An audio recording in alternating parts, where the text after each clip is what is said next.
Dios les bendiga. Una vez más les damos la bienvenida a nuestro programa institucional Palabras para una vida abundante. Y nuestro tema para el día de hoy lo hemos titulado El absurdo de un creyente. Y para este tema hemos tomado como base el capítulo 73 del libro de los Salmos. En verdad, cuán bueno es Dios con Israel, con los puros de corazón.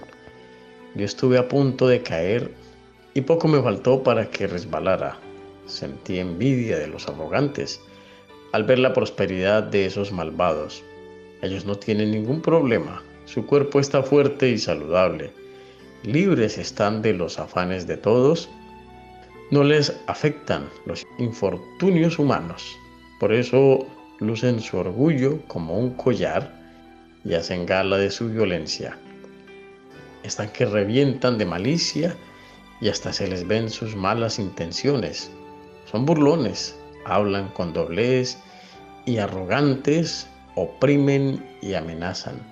Con la boca increpan al cielo, con la lengua dominan la tierra. Por eso la gente acude a ellos y cree todo lo que afirman. Hasta dicen, ¿cómo puede Dios saber? ¿Acaso el Altísimo tiene entendimiento? Así son los impíos, sin afanarse, aumentan sus riquezas. En verdad, ¿de qué me sirve mantener mi corazón limpio y mis manos lavadas en inocencia? Si todo el día me golpean y de mañana me castigan, si hubiera dicho, voy a hablar como ellos, habría traicionado a tu linaje. Cuando traté de comprender todo esto, me resultó una carga insoportable hasta que entré en el santuario de Dios. Allí comprendí cuál será el destino de los malvados. En verdad, los has puesto en terreno resbaladizo y los empujas hacia su propia destrucción. En un instante serán destruidos, totalmente consumidos por el terror. Como quien despierta de un sueño, así, Señor, cuando tú te levantes, desecharás su falsa apariencia. Se me afligía el corazón y se me amargaba el ánimo por mi necedad e ignorancia. Me porté contigo como una bestia, pero yo siempre estoy contigo, pues tú me cogiste de la mano derecha. Me guías con tu consejo y más tarde me acogerás en gloria. ¿A quién tengo en el cielo sino a ti? Si estoy contigo, ya nada quiero en la tierra. Podrán desfallecer mi cuerpo y mi espíritu, pero Dios fortalece mi corazón. Él es mi herencia eterna. Perecerán los que se alejen de ti. Tú destruyes a los que te son infieles. Para mí el bien es estar cerca de Dios. He hecho del Señor soberano mi refugio para contar todas sus obras. Este salmo es un poema con el cual se da inicio al tercer de los 5 libros de los Salmos. Tiene como autor a Asaf, levita y músico principal designado por el rey David para oficiar en el templo de Jerusalén. Este poema aquí ubicado busca la forma de hacer una reflexión sobre la retribución de los buenos y los malos. El salmista observa que en esta vida los impíos aparentemente prosperan, mientras los justos son perseguidos.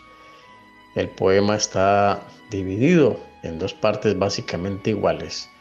La primera parte hace una presentación del problema y la segunda muestra la solución. Analizaremos entonces la primera parte del poema, versículo 1 al 3. En verdad, cuán bueno es Dios con Israel, con los puros de corazón. Yo estuve a punto de caer y poco me faltó para que resbalara. Sentí envidia de los arrogantes al ver la prosperidad de esos malvados. Como ven, el salmista creía en la justicia de Dios, en su bondad para con su pueblo. Sin embargo, no podía comprender la aplicación de ella a las necesidades humanas. Y es allí precisamente donde se manifiesta el primer absurdo de este creyente. Y es que, deslumbrado por la prosperidad de los arrogantes y malvados, despierta envidia hacia ellos. Despierta un sentimiento de molestia por el bien ajeno, porque otro tiene algo que él desearía tener. Y otro absurdo consignado en la expresión del creyente es la perplejidad que lo ha llevado a dudar de su fe al punto de llegar a pensar en renunciar a ella. Vistas las cosas desde la perspectiva de la ley de la retribución, podríamos pensar, como este creyente, que no hay justicia en el actuar de Dios para con los justos y los impíos, pues los malvados aparentemente gozan de un escenario espléndido. Miremos los versículos del 4 al 12. Sin penas, sin las fatigas del resto de los mortales, orgullosos, violentos, presumidos, oprimen a los demás, son rebosantes de felicidad, se burlan de los hombres y de Dios, arrastran a otros, no tienen preocupaciones y, peor aún, aumentan sus riquezas, mientras que los justos sufren afrentas y castigos cada mañana. La crisis se agudiza más en el creyente al observar que aún su pueblo corre detrás de los malvados buscando copiar la fórmula que estos han usado para lograr su fortuna sin mayor esfuerzo. Versículo 10. Por eso la gente acude a ellos y cree todo lo que afirman. Hasta dicen, ¿cómo puede Dios saber? ¿Acaso el Altísimo tiene entendimiento? Así son los impíos, sin afanarse, aumentan sus riquezas. ¿Valdrá la pena entonces persistir como alguien íntegro e inocente sin recibir alguna retribución? Es la pregunta que surge del creyente producto de la crisis existencial que está viviendo. Versículos 13 y 14. En verdad, ¿de qué me sirve mantener mi corazón limpio y mis manos lavadas en la inocencia, si todo el día me golpean y de mañana me castigan? Y es que cuando el acercamiento de un creyente a Dios está estrictamente reducido a la búsqueda de soluciones a las necesidades físicas, inevitablemente llegará el día en que la prosperidad de los impíos genere esta crisis, y eso, como decíamos, es un absurdo. De hecho, ese absurdo es el resultado lógico de una estructura espiritual poco profunda en el creyente, de un cristianismo intrascendente, de una persona que asume la relación con Dios desde la perspectiva de un inversionista que espera recibir de forma inmediata o a corto plazo alguna retribución. Esta primera parte del poema pone de manifiesto un problema que probablemente toca la vida de nosotros los creyentes de hoy, y que bueno fuera nos hiciéramos la pregunta: ¿qué tan profunda es mi relación con Dios? ¿Qué tan tentado he sido yo por la prosperidad de los impíos? ¿Qué tanto espero yo de Dios que resuelva mis necesidades aquí en este mundo, en esta temporalidad? Un creyente que no logra desarrollar una dimensión profunda de su fe vivirá todo el tiempo expuesto a este tipo de crisis y de sinsabor, cuando especialmente ciertas cosas no se le den como las espera. Especialmente cuando, como este creyente del Salmo 73, que es un hombre limpio e íntegro, no logra comprender la complejidad de lo absurdo que le resultaba aceptar que quienes vivían al margen de su fe estaban en términos sociales mejor que él. Humanamente hablando, no hay respuesta para ello. Se precisa entonces buscar Este tipo de respuestas, donde hombres del común nunca las encontrarían, y para el salmista, el lugar preciso es el santuario de Dios. Versículos 16 en adelante. Cuando traté de comprender todo esto, me resultó una carga insoportable, hasta que entré en el santuario de Dios. Allí comprendí cuál será el destino de los malvados. En verdad, los has puesto en terreno resbaladizo y los empujas a su propia destrucción. En un instante serán destruidos, totalmente consumidos por el terror, como quien despierta de un sueño. Así, Señor, cuando tú te levantes, desecharás su falsa apariencia. Se me afligía el corazón y se me amargaba el ánimo por mi necedad e ignorancia. Me porté contigo como una bestia. Esta segunda parte del poema, que muestra la solución a la crisis del creyente, permite entender que solo en la intimidad con Dios se resuelven los grandes conflictos internos que enfrenta una persona. Es preciso entonces caminar hacia la profundidad de Dios para poder comprender y resolver aquellas cosas que pueden llevar a un creyente superficial a pensar y actuar de manera absurda. El autor de este salmo encontró en el santuario de Dios respuestas a sus inconformidades. Descubrió el final de aquellos que un día despertaron envidia en él. Habían dedicado sus vidas a hacer de una falsa prosperidad su seguridad, su significado existencial. Les esperaba entonces un destino lleno de espanto. Cae a tierra toda su fachada y el terror los consume al intentar finalmente buscar a Dios y no hallarlo. Bastante escandaloso el final de aquellos que construyen imperios al margen de Dios. Sin embargo, el punto álgido de la revelación se encuentra en la claridad que adquiere este creyente respecto de sí mismo y de lo absurdo de su comportamiento al ser tentado a renunciar a su fe, deslumbrado por la opulencia de los malvados. Se me afligía el corazón y se me amargaba el ánimo.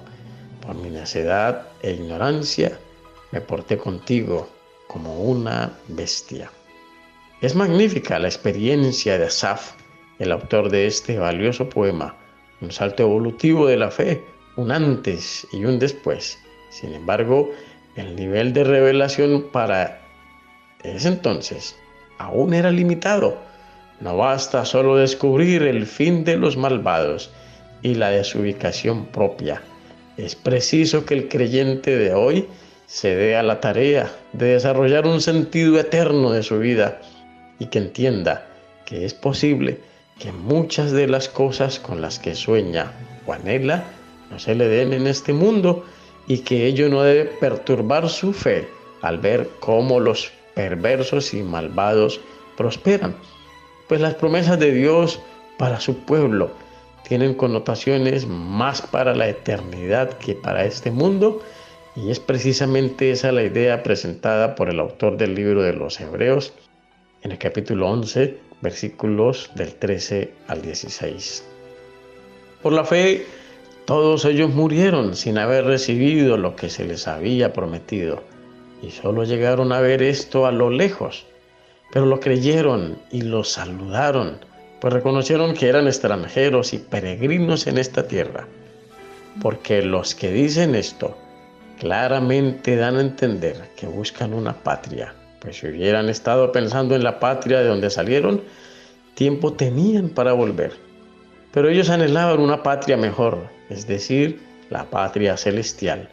Por eso Dios no se avergüenza de llamarse su Dios. Al contrario, les ha preparado una ciudad.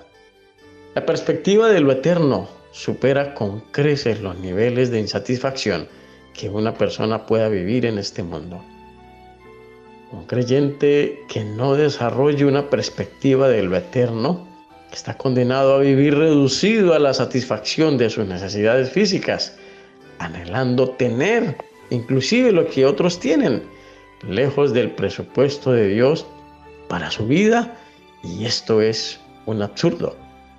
El apóstol Pablo dice a Timoteo en su primera carta: pero gran ganancia es la piedad acompañada de contentamiento, porque nada hemos traído a este mundo y sin duda nada podremos sacar.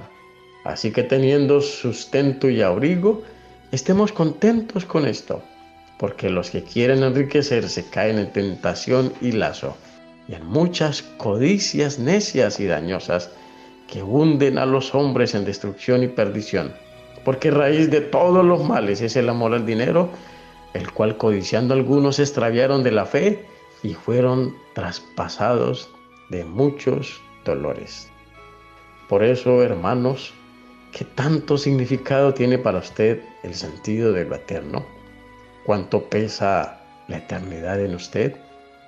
¿Aún cree que, aunque muchas cosas no se le den aquí, vale la pena seguir persistiendo en integridad y en inocencia? Espero que sí. Padre bueno, te damos gracias por esta experiencia en esta mañana. Gracias por dejarle ver a nuestra vida el inigualable significado de lo eterno. No importa, Señor, cuántas cosas se nos den o no aquí. Creemos firmemente en tu fidelidad, en todo aquello que tienes reservado para nosotros en la eternidad. Ayúdanos, Señor, a desarrollar una perspectiva cada vez más profunda de lo trascendente. En ninguno de nosotros caigamos en el absurdo de la perplejidad al ver la falsa prosperidad de los impíos. Guárdanos, Dios mío, de algún día perder el sentido de lo eterno. Guárdanos de perecer en lo efímero. Pedimos todo esto en el nombre de Jesús. Amén.